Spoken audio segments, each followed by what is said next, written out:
President of the United States.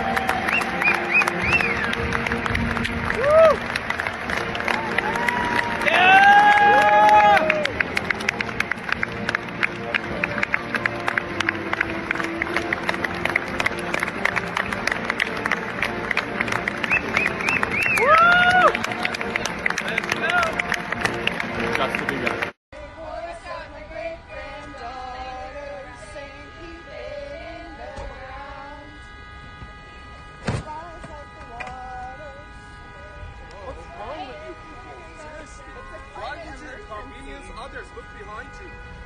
You gotta go to work. Get the out the way. Get the out the way. Go! I mean, if that's what it takes and that's how they're gonna listen, I have nothing but respect for this man right here. This lesbian pastor is obnoxious and a great representation of why Democrats lost this election. In the name of our God, I ask you to have mercy upon the people in our country who are scared now. There are gay, lesbian, and transgender children in Democratic, Republican, and independent families. Some who fear for their lives. And to that, I will say, why?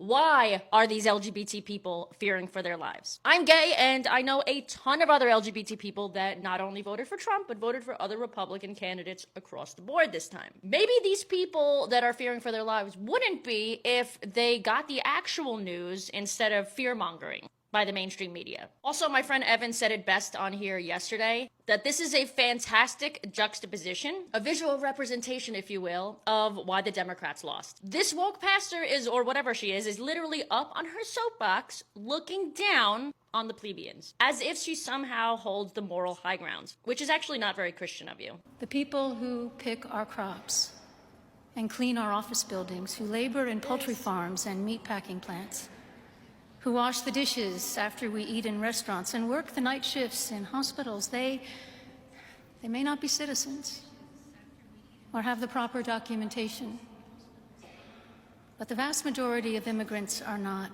criminals. Okay, that sounds kind of racist to me. The first thing that you think of when you think of illegal immigrants is people washing dishes and picking your crops. Didn't Kelly Osbourne get in trouble for saying something similar to this a few years back? Something about, who's gonna clean your toilets, Donald Trump? These woke people see right through the system, right? But are too blind to find the hypocrisy in their own words. Why did you come to the feminism march today? I came because I believe that fascism is going to be in place with the next presidency, and that has me very concerned. How would you define fascism? Fascism is when one person kind of manipulates the system to get all the power, and I believe that's what Donald Trump has done with the Supreme Court, with our elected representatives. Would you consider it fascism how they just installed Kamal as the Democratic nominee? No, I would not. Because I thought that it was very interesting how they said Trump was a threat to democracy, but then Kamala Harris didn't get a single vote in the primary, and so they replaced her with Biden after the debate. So how is that not an abuse of power? It's not an abuse of power because Biden willingly stepped down. Yeah, but he willingly stepped down after the primaries. There is no rule in our Constitution that said someone who wins a primary cannot decline. And then there were votes by the electorates and by the the DNC, yeah. But not one single person voted for her. Because if Trump did that, we know there'd be a different reaction. Because I look at things with common sense. We both know if Trump did that, there'd be a different reaction. Think of it objectively. I am. No, and it would, right? Yeah, if Trump did that, you'd hear the Democrats going about it for eternity. Okay, so Donald Trump has issued executive orders aimed at destroying DEI within federal agencies. And these orders say that all federal employees that are in DEI roles be placed on administrative leave by January 22nd at 5 p.m. Eastern Time. And now the ATF is under fire because it seems they did this. Look at the part that's circled and highlighted. Look at her title. It says Chief Diversity Officer. Now look 2 days later, and it says Senior Executive. Oh, not gonna lie, it's pretty sneaky. Corruption. Interesting. Corruption. Very interesting. And it makes you wonder how many it's not looking good. Are currently trying to do this or have done this since he's issued these executive orders. I mean, it's pretty crazy. I mean, they got caught red-handed, and now they're getting blasted all over the internet. Yeah, she's protecting her ass. Trump is issuing these executive orders. The last thing we want is a bunch of people who seriously believe in DEI over merit, who are deeply embedded in our institutions. CEI is better than DEI. competence, excellence, intelligence over diversity, equity, and inclusion any day of the week. You said fighting for women's rights, equal rights. Can you think of any rights in America that men have that women don't have? Absolutely. I'm not allowed to have a surgery on my uterus, and if a man was able that same option, he would be option. Right, but men don't have uteruses. No, they have scrotums, and if their scrotums was down to their knees, right, a doctor would say, oh, we need to fix that. They wouldn't say, oh, you need to have a baby to fix that. Right. I think that's a little bit of a conflation right there, but that's fine. I would comment on this, but I absolutely have no idea what she said. Donald's a good man, and the Americans are great people, and I've had such a love for this country. As much as I love my own country, I love the United States, and I'm very happy to be here. Let's go USA, let's go Ireland. Another day in my life as a conservative woman trying to raise a liberal dog. Might remember him from my video on how to talk to your dog about gun safety. Oh, I tried raising him right. I traced the problem back to when I started using these steps with him as a puppy. He now refuses to get in the car without them. Welfare state, hates fences, thinks we should take them all down. He's definitely pretty liberal sexually too. Life is one giant nap for him. He doesn't understand that it takes hard work. He thinks money just grows on trees. Food, well, he relies on me for everything. Definitely agrees with handouts. Hoping the move from New York to Florida would red pill him. Instead, he got his balls chopped off. He still isn't a girl, but he definitely is a low T soy beta. He is also part of the very controversial movement, Black Labs Matter. Keep trying to explain to him that all labs matter. And I try to teach him good lessons, but he doesn't want to hear them. Even with all that, I'll love him anyways. Yeah, his pronouns are that/dog. And are there a lot of migrants inside the shelter right now trying to go to other locations to avoid ICE? Sí, se van para otro país, no tienen dinero para arrendar país. Tienen que ir. What country are they going to? ¿A qué país se van? Para Colombia, para otro lado, para se le haga más económico. Porque... So are migrants starting to deport themselves? ¿Hay migrantes que están deportándose a sí mismos? Sí. If you deport yourself without being forced out, that means that you respect yourself. I hope you know just because you voted for Trump doesn't mean he's going to let you stay. Enjoy the US while you can. And I will. Why? Because I am a US citizen. My mom and dad, mommy, daddy, US citizens as well. I need to break this down in simplest terms, so hopefully it gets through to some of these people. The parents of my parents, my grandparents, are US citizens, babe. So one of two things is happening right now. Either you saw my bio, you see that I'm Mexican, and you are assuming that I am not a legal citizen of the United States of America, or, and probably the more likely one of the two, you are just lacking basic listening, understanding, and comprehension of this law.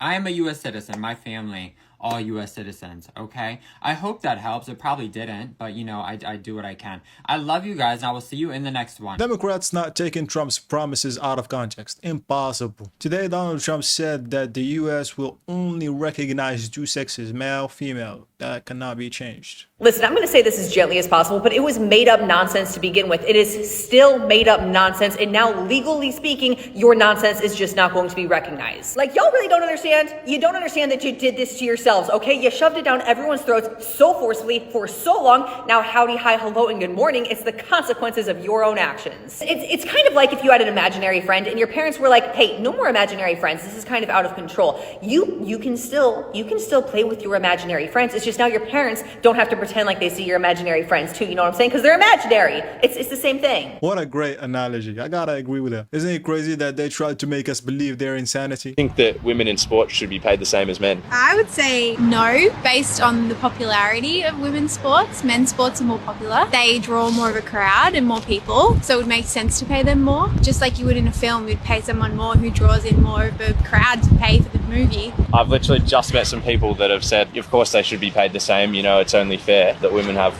equal rights. What do you guys think about that? I don't think it's about equality, because in any job, in any sphere of society, you have hierarchies of people getting paid different things, and it's about what you bring to that job. A male superstar footballer brings a massive crowd, whereas a female footballer, she might be the best, but it's a tiny crowd. It's not helping to fund it. I would say equality is more of like, do you have the same opportunity. For the footballers, for example, the women do now have a league, and I think that's like the equal opportunity is like where it's important, not necessarily in the pay of it. Man, it's so nice and refreshing to hear a woman with common sense. Australians are joining the bandwagon as well. And for the people that say that women's sports would be just as popular if there were more investments, then as this lady mentioned, do you invest in opportunities, not pay? So even then, the equal pay argument is debatable. You're dangerous, you're racist, you're fatphobic, you're transphobic, you are so selfish, you're spreading misinformation. You can't keep your job. Where's your QR code?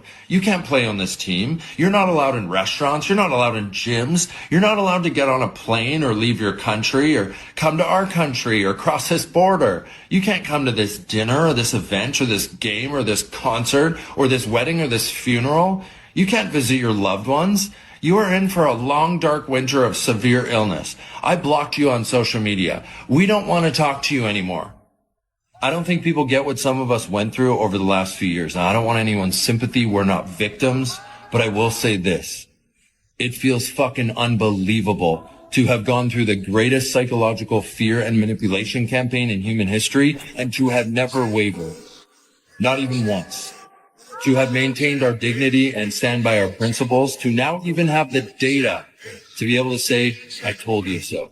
And that's how you win. And that's the fucking vibe today, baby. You do realize that they give money to illegal immigrants to buy houses? I don't think you know how any of this works because I think you're probably born a rich kid and you've never bought a house on an FHA loan before. Who pays for the hotels that they're staying at in New York City, in Chicago? Well, who's paying for those hotels? Who's paying for that room and board? I imagine there's probably federal money allocated to people. And where does the federal government get its money? From the, I mean, U.S. from the U.S. taxpayer. Treasury, sure, yeah. U.S. taxpayer. So you are paying for illegal immigrants' housing. Thank you very much. Compassion with others is important, but when it comes to the expenses of your own family, it's a different story. My favorite ways to assert my dominance on the trail as a female hiker is when I see a guy pass me, I ask him, oh, was that your wife that just passed me like a mile ago? Obviously making the assumption that there was another woman that passed them. And every single time they get so defensive and they're like, what? No. Micro-feminism, ladies. Anything that a woman does is feminism nowadays. I bet when she takes a nap, she calls it a revolutionary act of reclaiming rest. And so is there racism today? Yes, there is. Mm-hmm. Of course there is. I have a theory on how to deal with it at this point, which is different from 1960, which is different from 1870, but today, because there's different stages in a nation's life, I think require different responses. So how would you deal with it? Because obviously they say there's no racism. It's not a racist country. So I think right now, I'm not saying this is the answer 60 years ago, but right now, today, I think the right answer is actually to let it atrophy to irrelevance. It's like the equivalence. I'm a biologist by background. That's my background. If a virus gets so low, right? Racism is the virus. If it gets so low in the bloodstream at a certain point, the natural host immune system can just take care of it and it atrophies to irrelevance. But sometimes the way people actually die, COVID is an example of this. The way people die of a virus isn't actually from the effect of the virus. It's from an overactive immune system that kills the very host organ in the name of fighting a virus long after it's gone. And I think that that's close to what we're happening in this country with the fight against racism is we are creating new racism today that I believe would not exist if we at a certain point would say we're going to let it go and move on. What a great analogy and a great solution. I totally agree with him, and I think that this solution works in every aspect of life. Sometimes you just gotta let things go. And I personally say all the time that you need to be able to move on from any situation. I agree with the majority of what you're saying, and I think it would come across better. I think more people would listen, and they should listen. It seems sometimes that the disconnect in the messaging is that it's just coming from a place of like, you're a woman, you have a duty to do this. It just doesn't seem so much like it's coming off right now from a place of like women should be protected. I love your messaging, Andrew. I think you're totally right. Everything you're saying is completely correct. But if you used a different tone and kissed women's asses, they might be more responsive to it. That's in opposition to what I want in society. What that does is it curtails truth. What that does is it makes it so that you can't actually deliver a message in its proper context, its proper form, because somebody might take offense.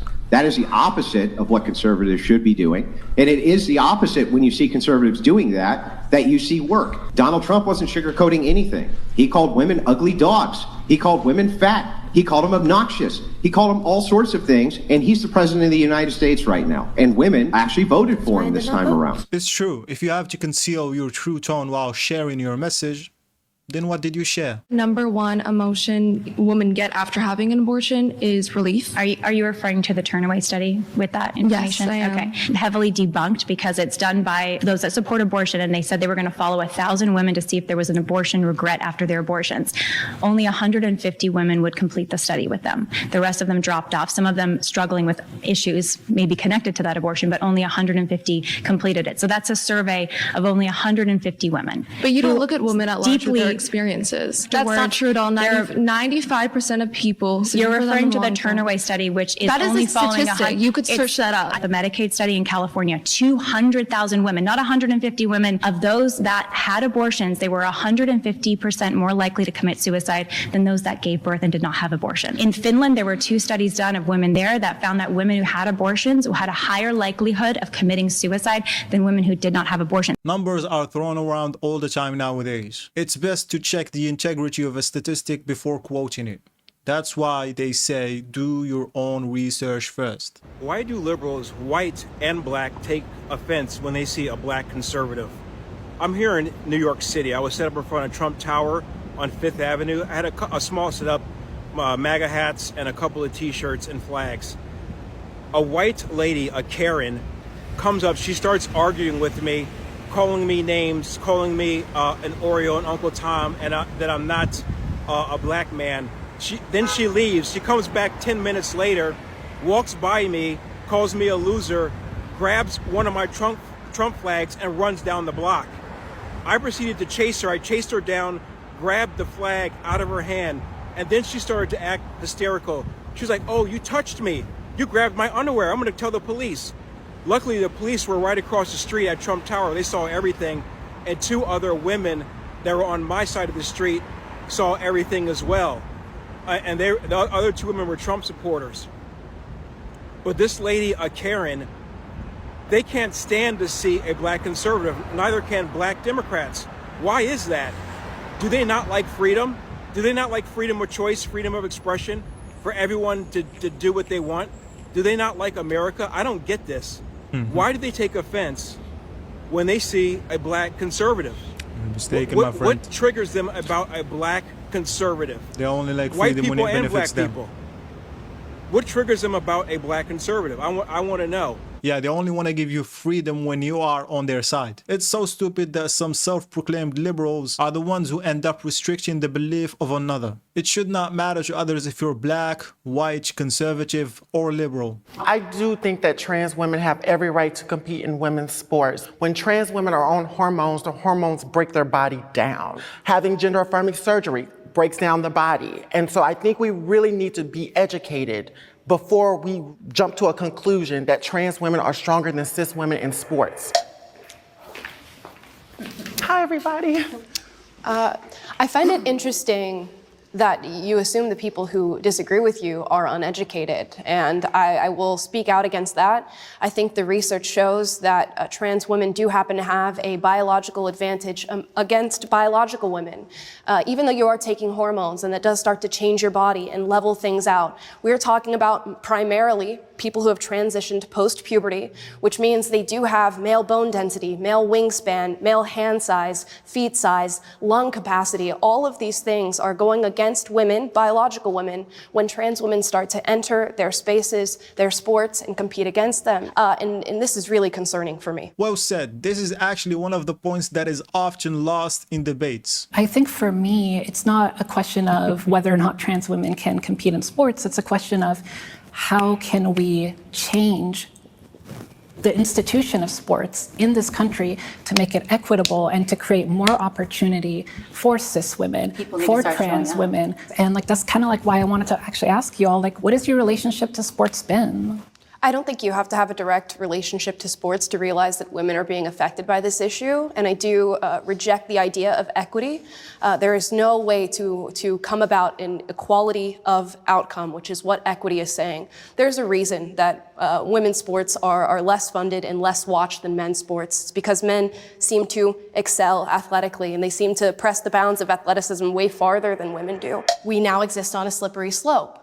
If it's female sports, is it then female locker rooms? Is it then female prisons, which we're now seeing becoming an issue here in California, where biological male inmates are being put in female facilities because they identify as women? We have to discuss as a society how much we give into the feelings of wanting everybody to be accepted and how much we are willing to do that at the expense of biological women. If what she said right is transphobic, then it is what it is. You have to respect the rights of all parties. And the question is appropriate. Who is more inconvenienced by the presence of a transgender person in a sex-specific area? Whether it's trans debates, so-called microfeminism, or political views, one thing is for sure. Woke people's talent for missing the point is unmatched. And for some of these people, common sense appears to be on life support.